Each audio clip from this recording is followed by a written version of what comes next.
Ambassador Kethril watched the human delegation enter the Galactic Council chambers with the same mixture of curiosity and dread that had plagued him for months.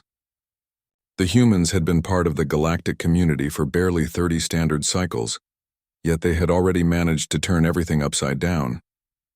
Honored delegates, the human ambassador, Sarah Chen, began with that characteristic confidence that made Kethril's chitinous plates itch. We understand your concerns about the ongoing territorial disputes in the Outer Rim. The Vrex and Korlani have been at war for what, 300 years now? A ripple of agreement passed through the chamber. The Vrex-Korlani conflict was one of dozens of perpetual wars that had defined galactic politics for millennia. Species fought over resources, territory, and pride with a methodical persistence that kept entire sectors in constant turmoil. The loss of life has been substantial, admitted Counselor Vrexthak, her voice carrying the weight of generations. But honor demands we continue. The disputed worlds contain our ancestral breeding grounds. And our sacred crystal formations, added the Korlani representative, his bioluminescent patches flashing indignantly. We cannot simply abandon what is rightfully ours. Chen smiled, that peculiar human expression that somehow managed to be both disarming and unsettling. What if I told you there was a way to settle this conflict definitively, with minimal casualties, and in a manner that would satisfy both sides' concepts of honor? The chamber fell silent. Kethril had seen this before. The humans were about to propose something completely insane. The solution is simple, Chen continued, activating a holographic display. War games. The display showed a three-dimensional map of the disputed sector, but overlaid with strange geometric patterns and what appeared to be scoring zones. You see, on Earth we discovered something remarkable about conflict resolution. When we turned warfare into sport, organized, regulated, with clear rules and victory conditions, something beautiful happened. Competition replaced destruction. Excellence replaced elimination. Counselor Threndak of the ancient Etherian civilization leaned forward, his four eyes blinking in sequence. You propose to gamify warfare? Exactly. Chen's enthusiasm was infectious, even if the concept was baffling. Look at your current conflict. 300 years of fighting, millions dead, resources depleted, and you're no closer to resolution than when you started. But what if, instead of fighting to the death, you fought to win? She manipulated the hologram, showing fleet formations maneuvering through the disputed space. Each side commits their best forces to a series of strategic campaigns. Real ships, real tactics, but with quantum-dampened weapons that disable rather than destroy. The side that achieves the most strategic objectives over a predetermined period wins the disputed territory. The Vrex delegation began chirping among themselves, their equivalent of heated discussion. The Korlani representatives' patches flashed in rapid sequences that Kethril's translator struggled to keep up with. But what of honor? Demanded Vrexthak. What glory is there in this sport? Chen's smile widened. More than you can imagine.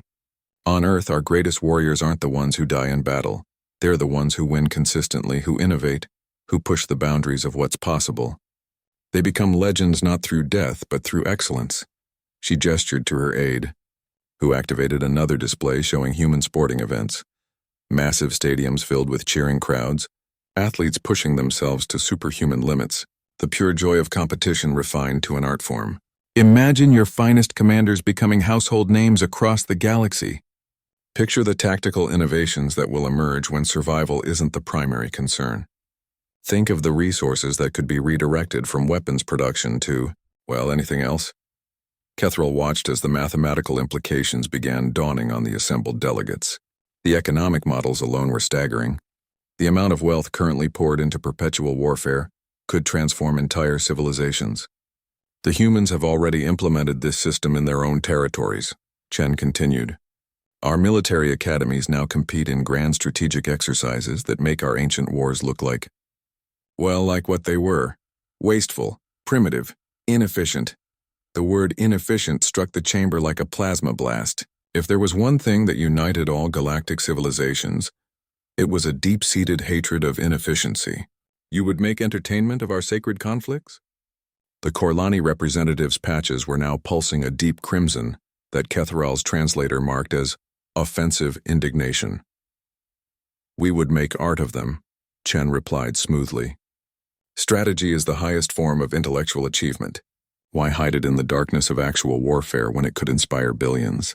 Why limit it to life or death scenarios when it could be refined, perfected, celebrated? Over the following months, Kethral watched in amazement as the human proposal gained traction.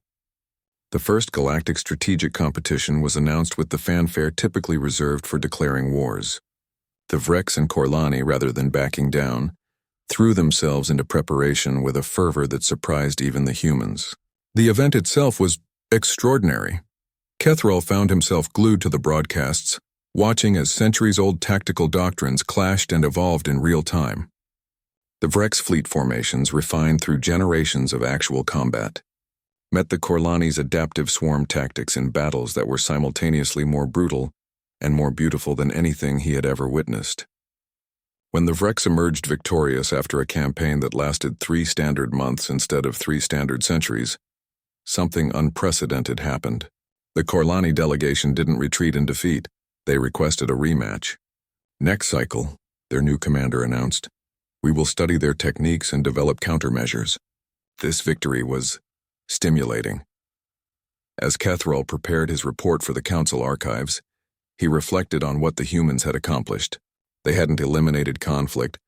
They had refined it, concentrated it, made it somehow both more intense and more civilized than anything the galaxy had known. The humans, he wrote, had taken the fundamental nature of intelligent life, the drive to compete, to prove superiority, to win, and instead of trying to suppress it, had channeled it into something remarkable. They had made warfare obsolete not by eliminating the warrior spirit, but by giving it a better outlet. In the margin of his report, Kethral added a personal note. The humans have accomplished in 30 cycles what we could not manage in 30,000. They have made peace profitable. Outside his window, the first construction ships were already breaking ground on the new galactic strategic arena. The age of perpetual war was ending. The age of perpetual competition had begun.